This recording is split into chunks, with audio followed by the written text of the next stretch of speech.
పిల్లలు టుడే ఎపిసోడ్లో ఏం జరిగిందనేది ఇప్పుడైతే తెలుసుకుందాము.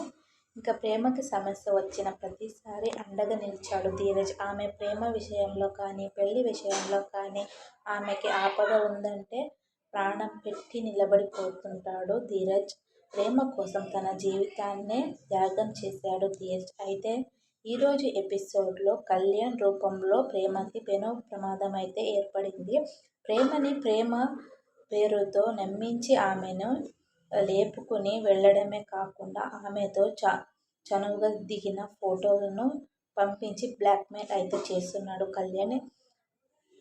అయితే ఆ విషయాన్ని ధీరజ్తో చెప్తే అతనే పరిష్కారం చూపిస్తాడని అనుకుంటుంది ప్రేమ.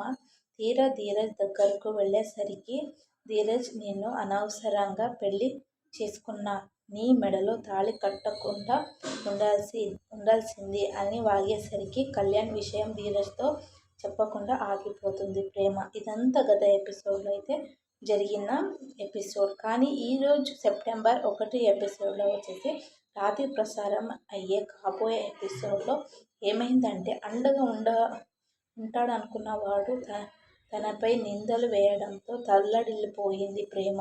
నా కష్టాలు పంచుకునే వ్యక్తిని నువ్వే ధీరజ్. నువ్వు మాత్రమే నన్ను ఈ పరిస్థితి నుంచి బయటకు తీసుకుని రాగలవు. ఇప్పుడు ఆ అవకాశం లేకుండా పోయింది. ఇక నా బాధను ఎవరితో చెప్పుకోవాలి అంటూ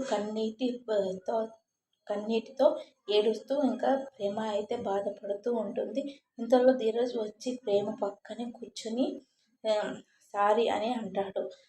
మీ అన్నయ్యపై కోపంతో నువ్వు చెప్పేది వినకుండా నీపై అరిచాను. నా బాధను కంట్రోల్ చేసుకోలేకపోయాను అని ధీరజ్ అయితే ప్రేమ దగ్గర చెప్తూ ఉంటాడు. సరే, ఏదో చెప్పాలని అనుకున్నావు కదా, ఏంటది అని అడుగుతాడు ధీరజ్. నువ్వు చెప్పేది వినడం నాకు ఇష్టం లేకపోతే నా అంతటా నేను వచ్చి అడుగుతానా? చెప్పు, ఏ విషయం చెప్పడానికి నన్ను వెతుక్కుంటూ వచ్చావు అని ధీరజ్ అయితే అడుగుతాడు. చెప్పు చెప్పు అనేసి ఇంక అడుగుతాడు ధీరజ్. ఇంకా విషయం చెప్పేస్తే అది ప్రేమ ఎందుకు అవుతుంది, ఇది సీరియల్ ఎందుకు అవుతుంది కదా. దీన్ని మనము ఒక వారం పాటు సాగదీయాలి కాబట్టి జనాల్ని ఇంకా ఆకట్టుకోవడానికి ఇదొక సీన్ లాగా దీన్నే లాగుతూ ఉంటారనమాట. ఇంకా విషయం చెప్పకుండా అక్కడ నుంచి విసురుగా లేచి వచ్చేస్తుంది ప్రేమ. దాంతో ధీరజ్, నీలో నువ్వే నలిగిపోతున్నావు, నరకం చూస్తున్నావు. నిన్ను ఇలా చూస్తుంటే నాకు కన్నీళ్ళు ఆగడం లేదు, చాలా బాధగా ఉంది ప్రేమ, చెప్పు అని ప్రాధేయపడతాడు ధీరజ్ వచ్చేసి. ఇంకా అయితే ప్రేమ విషయం పైకి చెప్పకుండా, నాకు తెలుసురా, నేను బాధపడితే నువ్వు చూడలేవు అని. నువ్వు అర్థం చేసుకున్నంతగా నన్ను ఎవరు అర్థం చేసుకోలేరని ఆ కళ్యాణ్ గాడు నన్ను ఏడిపిస్తున్న విషయం నీకు చెప్పాలని ఉంది. కానీ వాడు మోసం చేసి వెళ్ళిపోవడం వల్లే నువ్వు నా మెడలో తాళిని కట్టావు అన్న భావనలో ఉన్నావు. అలాంటి భావనలో ఉన్న నీకు కళ్యాణ్ గురించి ఎలా చెప్పగలనురా అని నిజాన్ని దాచేస్తుంది ప్రేమ. ఇంకా దాంతో ధీరజ్, దయచేసి చెప్పు ప్రేమ, నువ్వు బాధపడి నన్ను బాధ పెట్టకు, ఏం జరిగిందో చెప్పు అని ఇంకా ధీరజ్ అయితే అడుగుతూ ఉంటాడనమాట. ఆ మాటతో ఇంకా ప్రేమ, నిన్ను ఒక్క మాట అడుగుతాను, నిజం చెప్పు. నేను నీ లైఫ్లోకి రాకుండా ఉంటే నువ్వు సంతోషంగా ఉండేవాడివి కదా కళ్యాణ్. కళ్యాణ్ గాడు నన్ను మోసం చేశాడనే జాలితోనే నువ్వు నా మెడలో తాళి కట్టావు. అంతకు మించి నీ మనసులో ఏం ఫీలింగ్ లేదు కదా అని ఇంకా సిగ్గు విడిచి అడుగుతుంది ప్రేమ. అయితే ధీరజ్ మౌనంగా ఉండిపోతాడు. దాంతో ప్రేమ మాట వరసకి కూడా నువ్వు కాదని చెప్పడం లేదు. నా మనసులోని బాధని నీకు ఎలా చెప్పగలను? నీ మీద నాకు ఏ హక్కు ఉందని నా బాధని నీతో చెప్పుకోగలను అంటూ ఆగిపోతుంది ప్రేమ. ఆ తర్వాత మౌనమా అని ఒక పాట కూడా వేసుకొని బాధపడుతుంది ప్రేమ.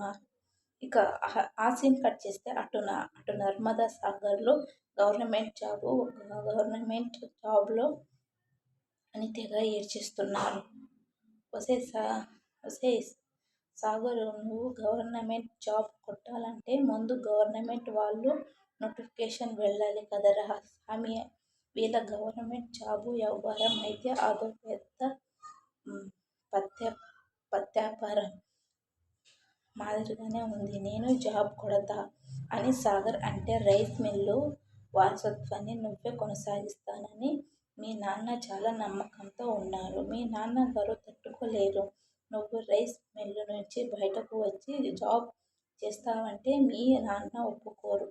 నువ్వు మీ నాన్న మాటే వింటావు తప్ప నా వైపు నిలబడవు అని తెగ ఏడ్చేస్తుంది నర్మద.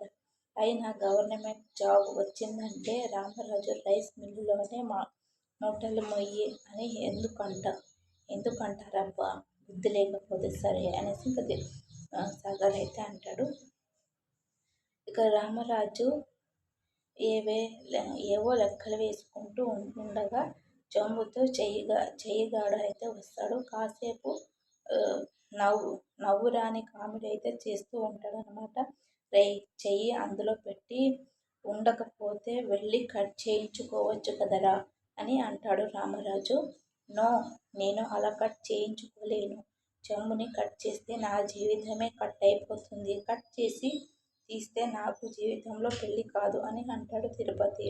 ఆ మాటతో రామరాజు ఏ తలక మాసినోడురా నీకు చెప్పాడ్రా ఈ మాట అనేసి అంటాడు రామరాజు. ఆ తలకి మాసిన వాడిని నేనే అని అంటూ వస్తాడు ఇడ్లీగాడు. ఇంకా ఈ టైంలో వచ్చారేంటి అన్నయ్య గారు అని ఇంకా వేదవతి అంటే ఒక్కోసారి చెంబుని చూసి పోదామని నువ్వు ఇలా ఇబ్బంది పడుతుంటే చూడలేక సాయం చేద్దామని వచ్చాను అని ఇంకా అంటాడు ఇడ్లీగాడు. చూసావా బావ, ఇడ్లీ అన్నయ్య నాకు సాయం చేయడానికి వచ్చాడు, కానీ నువ్వు మాత్రం సాయం చెయ్యలేదు అని అంటాడు. ఇంతలో శ్రీవల్లి వచ్చి ఈ టైంలో వచ్చావేంటి, లోపలికి రా మాట్లాడుకుందాం అని తీసుకుని వెళ్ళిపోతాడు. ఎందుకు వచ్చావు నాన్న, మళ్ళీ నా జీవితాన్ని నాశనం చేయడానికి వచ్చావా అని ఇంకా అడుగుతుంది. ఈసారి పెద్ద ప్లానింగ్తోనే వచ్చా. ఈ చెంబులో నగలు లేవని తెలిసి మన బతుకు బయటపడిపోతుంది. ఈరోజు ఎలాగైనా ఆ చెంబు టెన్షన్కి అయితే ఫుల్ స్టాప్ పెట్టేస్తా అంటాడు ఇడ్లీగాడు. ఇంకా చెంబు సంగతి ఏంటో రేపటి ఎపిసోడ్లో అయితే చూద్దాం. మీకు ఈ సీరియల్ నచ్చితే ఒక లైక్ చేసి షేర్ చేసి సబ్స్క్రైబ్ చేసుకోండి.